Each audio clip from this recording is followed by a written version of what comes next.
Waiting to board my flight. So I said, why not talk a little bit about going to Europe to look at dogs and to buy dogs? I don't know how the internet is in the airport, so hopefully it's not too slow. Though I suspect it is a little bit slow. Let's see here.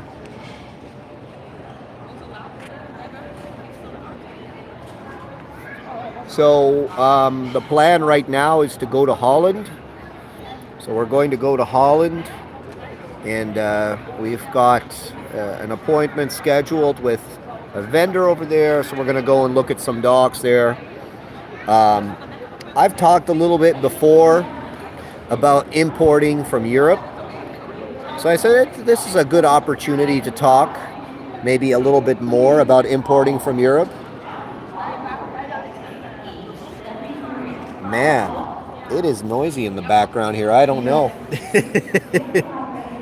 Yes, I'm at the airport.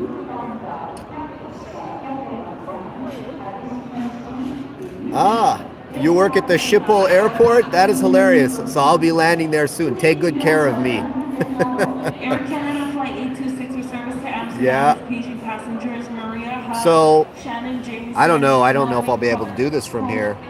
Savi Danish. It is too noisy. Joanna Manders, Jason Alexander. Anyways, Martin, yeah, so I've talked a little bit before about importing from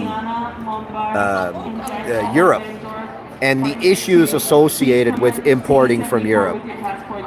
And, during COVID, we weren't able to fly. So we had to import a lot of dogs sight unseen. We just basically were going off of video. And it was, let's just say, I would say about 30% of those dogs were not what we wanted. And of that 30%, maybe even 10% were completely like, I basically had to either break even on the dog or just give the dog away and lose tons of money or try and get a replacement. So it's one of those things where, when you deal with Europe, it's not all it's cracked up to be. A lot of the times, a dog may look good on video. When you actually deal with the dog in person, it's unfortunately not what you thought it was going to be. And people don't realize this because, the grass was always greener on the other side. Of course, if it's from Europe, it must be better, right? And that's not actually true at all. I would say, the reason I'm going to Europe is this. There's a density of dogs there that doesn't exist in North America. So there's a lot of really awesome dogs in North America. There's a lot of really good breeders in North America. But in Europe, there's a much higher density, and they're much closer together. In Europe, they have a culture of dog sport, multiple dog sports. You got KMPV, ring sport, IGP, and they also have a culture that's more conducive to selling young dogs. We're looking for dogs between the ages of 8 months to 2 years, generally, give or take, right? And we're looking for dogs that have certain qualities, both in the nervous system, in their health, in their drive, courage, all these types of things that we're looking at. Of course, also the physical appearance of the dog. And there are always dogs, I have some connections throughout North America where I can sometimes get dogs, but there's not nearly enough, unfortunately, available in North America, across Canada and the United States, to fulfill the demand that myself and, other trainers and vendors have. So, I need more dogs that I can buy locally, and I need more dogs that I can breed myself. So that's the problem, and it forces, it forces us to go to Europe and to deal with Europe. So it's like anything else, right?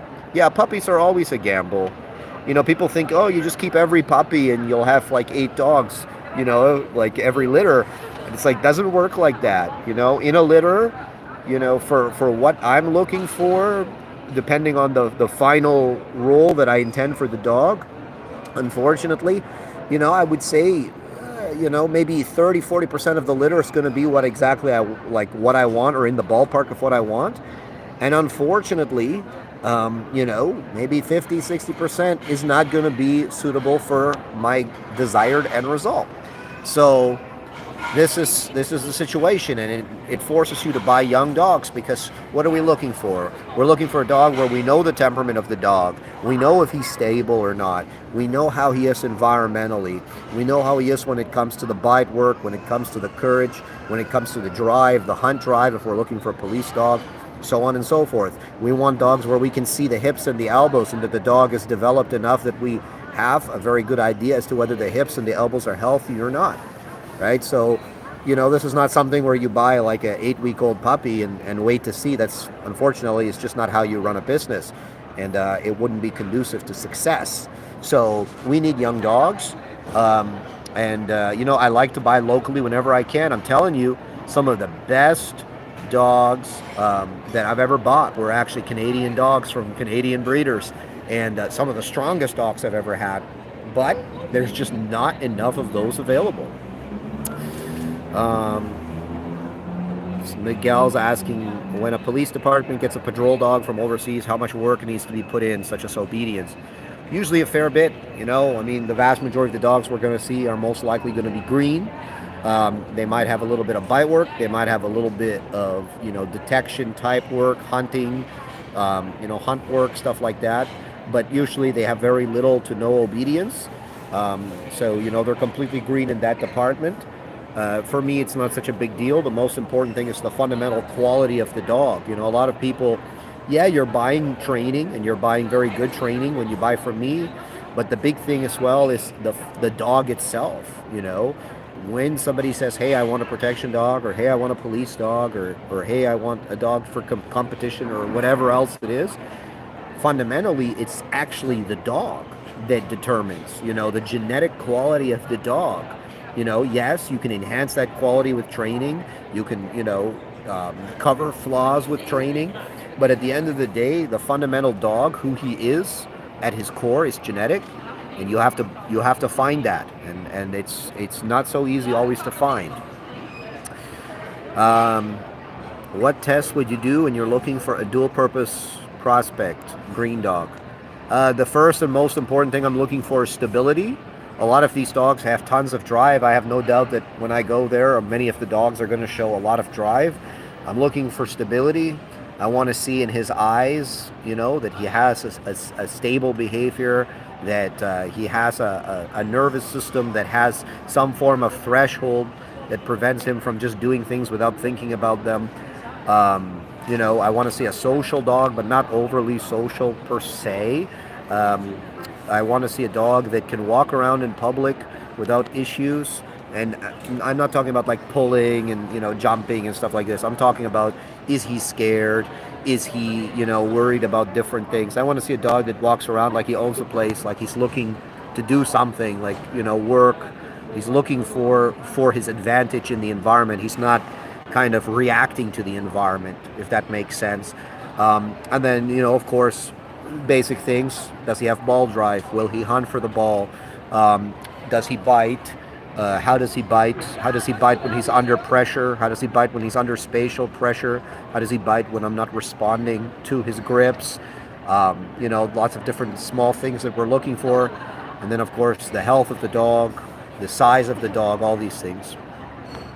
How am I going to travel in Holland? I rented a car. I'm going to try to drive there. I don't know.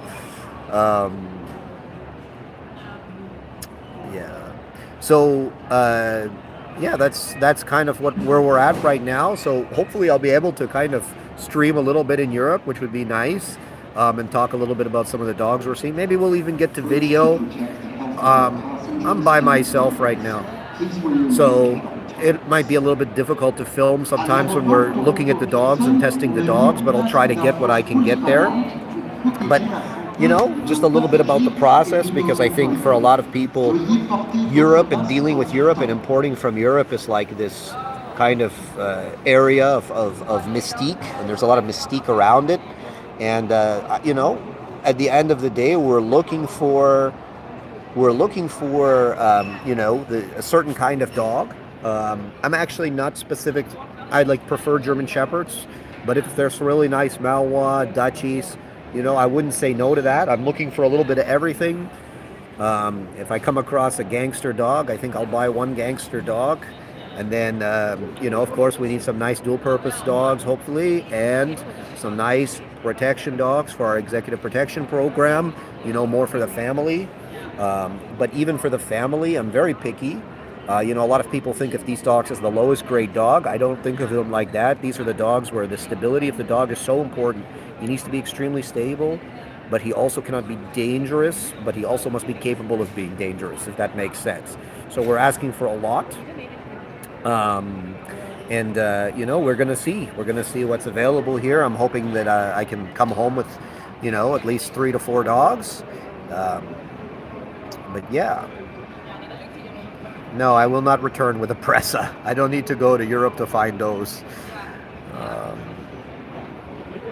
KNPV. KNPV is a sport. I'm not going to KNPV, but I'm sure I will see KNPV dogs. I need an Onyx 2.0 type of dog. Well, that would be more of a gangster dog, so we'll see if there's one there. I think I like to always have at least one in the kennel. Yes. Luke asks, if 30 to 40% of a litter are what you need, does that mean that 60 to 70% of a working litter are best as family dogs? Well, yes. Oftentimes the dogs that I will not suit my needs or what I'm looking for in my program make excellent family dogs, right? Because it's not so much, what should we say? It's not like what I'm looking for is pretty extreme. I'm looking for things on the very end of the Pareto distribution, so to speak, right? So, and people always say, well, if there's good dogs in Canada and there's good dogs in the US, why do you go to Europe? I always say it's just the density. I'm going to go to one place and look at 300 dogs. I'm going to go to another place and look at 30 dogs. That's simply not possible in Canada and the United States currently, right? In terms of the kind of quality that we want to see, the consistency that we want to see, and the numbers that we want to see. I need to be able to see many dogs, especially for traveling such a great distance. Let's see here. If it's not a gangster dog, don't put it on video. Yeah, well, I like gangster dogs within reason, of course. My tastes have cooled down a little bit from when I was a bit younger, but I still want a real one. I like to have at least one really, really strong one in the kennel at all times. It keeps things interesting. It gives the young decoys something to do, and it's fun. It's fun dealing.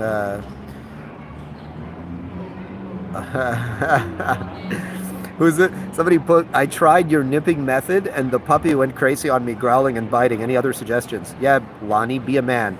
Do it again until he stops.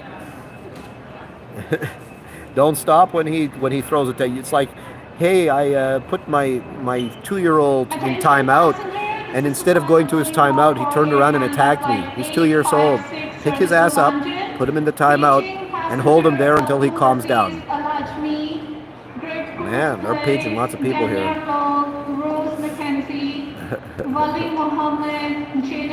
All right, guys. Yeah, so it's like I said, with Europe, and they also have a more of a what's the word? A culture of selling dogs there. Like if someone's competing in sport, or maybe raising these dogs, they're more willing to sell. Whereas in North America, people, I think they view the dog more as like a family member versus, what's the word? I don't want to say tool because it's not a tool, but they view them more like similarly to like a horse, like people are more willing to sell their horses than they are their dogs here, right? But there they have like the working dog community. They're more willing to sell, especially if the dog's not suitable for them. Versus here, even when the dog's not suitable, a lot of people just keep the dog or hold on to the dog. I can't wait to see what you see and find. Man, I hope I get some of it on video. We're going to see. We're going to see. What's the average price you pay for a dog? It's all over the place. But suffice to say, by the time you get the dog back here on the ground,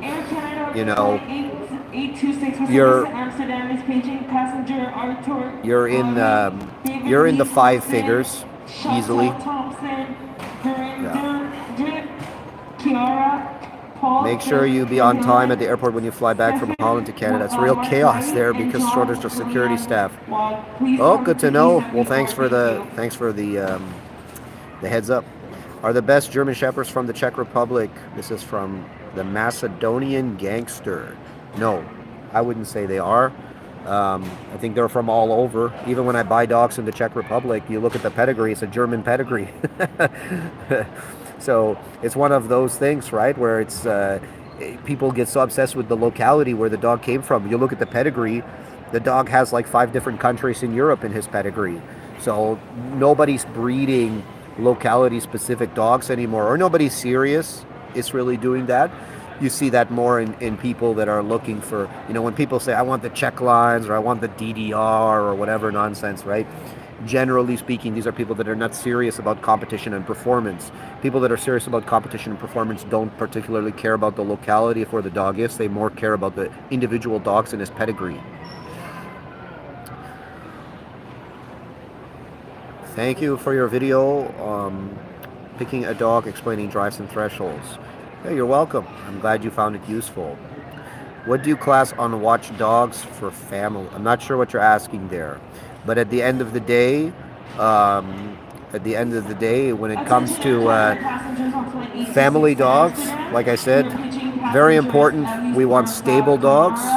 We want dogs that have courage, but we want dogs that are safe and social with the family as much as is possible for a dog that is capable of that kind of work. And of course, we want beautiful dogs. We want nice looking dogs with nice behavior. A lot of people say, hey, like, I want a dog.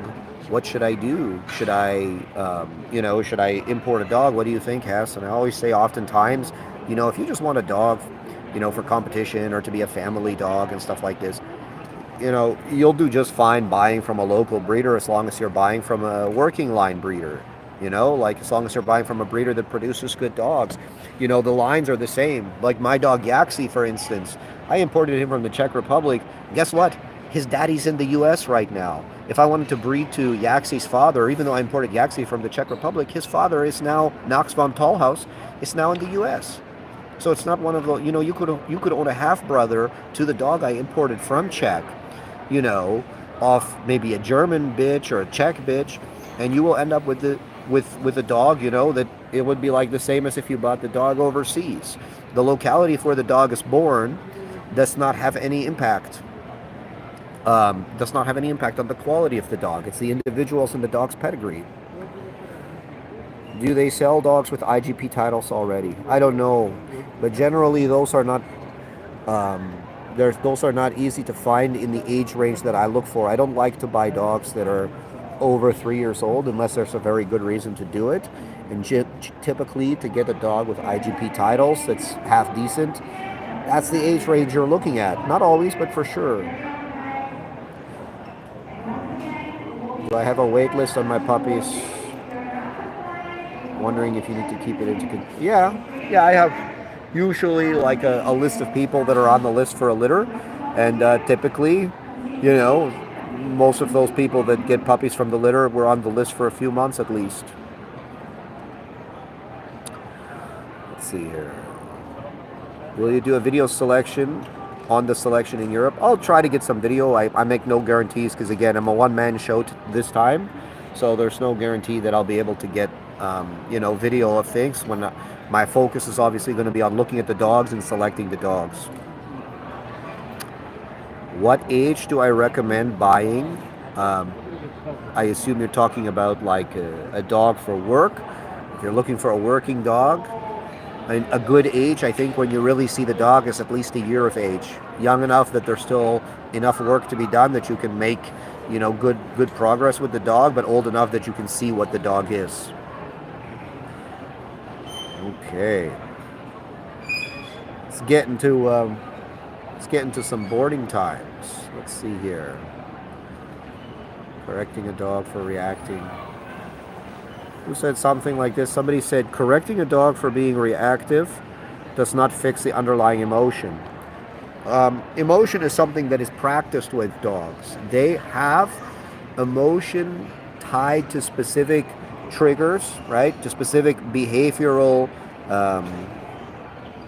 Sorry, I'm just looking here at anyways, as I was saying, dogs tie emotion to specific behaviors and to specific contexts, right? So environmental context or social context. So dogs that are reactive have tied the emotion to of arousal. It could be insecurity, excitement, dominance, whatever it is specifically that's motivating that particular dog, to the presence of another dog, right? So the dog, he sees the dog, and the emotions that he feels, he's tied to the contingency of seeing another dog, or just seeing that specific type of dog that sets him off. So when you punish a dog for being reactive, if you do it effectively, the dog understands that it's not the presence of the other dog that elicits the punishment, it's his behavior that elicits the punishment. And in the beginning, for sure, the dog will be suppressed. If you've done it properly, he should be suppressed. But if you practice this repeatedly with him, and you also show him the balance that yes, you cannot be reactive, and that will never be a possibility for you. But at the same time, if you are not reactive, there are also good possibilities. And then you give the dog alternate behaviors that he can practice after you've removed the reactivity. The dog learns to exist within another mindset and emotion in the presence of other dogs. So that's the big thing a lot of people struggle with, is they get worried when they see the suppression if they're able to punish the dog effectively. Most people don't. What most people do, they mistake stopping a behavior for punishment. You just stopped the behavior. You haven't actually punished the dog for that thing that you think you're punishing the dog for. When you stop the behavior, the dog is, in the moment he stops, but he's still willing to re-engage in that behavior when the situation renews itself, when he sees the next dog on the street. When you punish the behavior effectively, the next time he sees a dog, he has a real inhibition about performing that behavior again, if that makes sense. So this is how you must think of it. So when you've created a real inhibition, and the dog is able to now pass another dog without having the emotion of that excessive arousal, hyperarousal, insecurity, aggression, whatever it is that's motivating the behavior, then you're able to install alternate frames that the dog can follow. And that's why when you come here to Shield Canine and you see many of the dogs, most of them were brought here for reactivity. Most of them in the first few days were reactive, and yet after a couple of days, the dog is just acting like a completely normal dog in close proximity to multiple dogs, because he's learned that emotion is no longer applicable to being in the presence of other dogs. I appreciate it, guys. I appreciate it.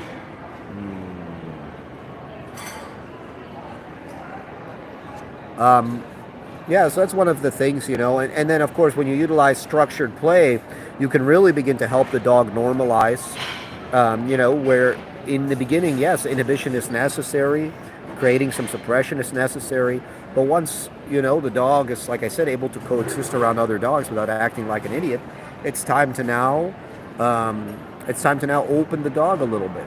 It's time to start to help them normalize their emotion and process being in close proximity to other dogs without, feeling super insecure or super excited or super uncomfortable. Passengers on flight 826 with service to Amsterdam. Can you train an older dog to do protection work?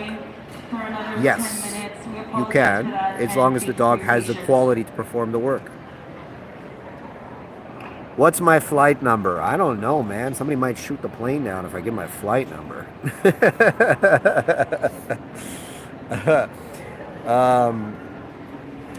I don't even know what my flight number is. I guess I gotta look at my boarding pass. I tell you what, I'll tell you my flight number if you get me processed out of there ASAP. Approach to protect the health of our passengers and employees. Please wear your mask at all times. The guy they have on the loudspeaker telling you to wear the mask sounds exactly like Justin Trudeau. He's got that same kind of lisp going. It's hilarious. I don't know where they found him, but he's the perfect guy to remind everyone to wear their mask. I bought all your online courses. Words can't describe how life-changing it is. I'm so happy to hear that, Mr. Garcia. It's my goal was to create a course that anybody could watch and be able to achieve productive and positive results with their dog. And it seems like we have accomplished that, and I'm very happy to see that. And Any other questions while I'm waiting? It seems like we're not going anywhere here for a while. Look at all these people lined up, you know. It's funny because it's like they're all lined up, but hey, we're all getting on the same plane. We've already picked our seats. What's the big rush to stand there and line up? I'll get on when you guys are all on. It's okay. Plane isn't going anywhere. Man, I was what was I doing? I was clearing security here, and some random lady walks up to me. I'm just sitting there, you know, like everybody else with my mask on my chin, and this lady walks up to me and, "Sir, can you put your mask on?" And I just looked at her like I'm looking at you, you know, just like I just looked at her because I knew she didn't work here. She was just another passenger, and she literally walked 10 feet to approach me to tell me how to wear my mask. And I looked at her and I just said, my God, you know, the last 2 years, there's no real, I think, let's say, mystery about how I feel about all the COVIDiacy that's gone on. But I'll tell you this, the last 2 years, the only people that have ever approached me or contacted me about how I'm wearing my face diaper, it's always, let's say, white ladies with short hair. Now, if you're a white lady with short hair and you don't act like that, understand that I love you and I have no problems with you. But if you are, understand that it's not because you're a brave, it's not because you're strong and independent, it's because you've lived a very privileged life, a life that's led you to believe that it's advisable to approach grown men and tell them how they should dress and conduct themselves. Strange grown men, I should say. I would never do that. I cannot imagine what it takes to get to that point. Anyways, this is a dog training channel. I shouldn't be talking about this type of stuff. But I guess it all goes hand in hand. Common sense dog training, common sense life living. It is what it is. Any more interesting questions before I sign off and fly to, where am I landing? We're going to be landing in Amsterdam. And then, I don't know if we're going to leave Holland. We'll see. We'll do Holland for a little bit. And then if there's time and we need more dogs, then maybe we go somewhere else too. Okay. Well, it was nice talking to all of you. I'll check in later in Europe with my first impressions. And yeah, I just want to shed some light on, you know, why we go to Europe, why we buy dogs from Europe, and what we're looking to get from there. Anyways, guys, I'll see y'all later. Thanks for watching.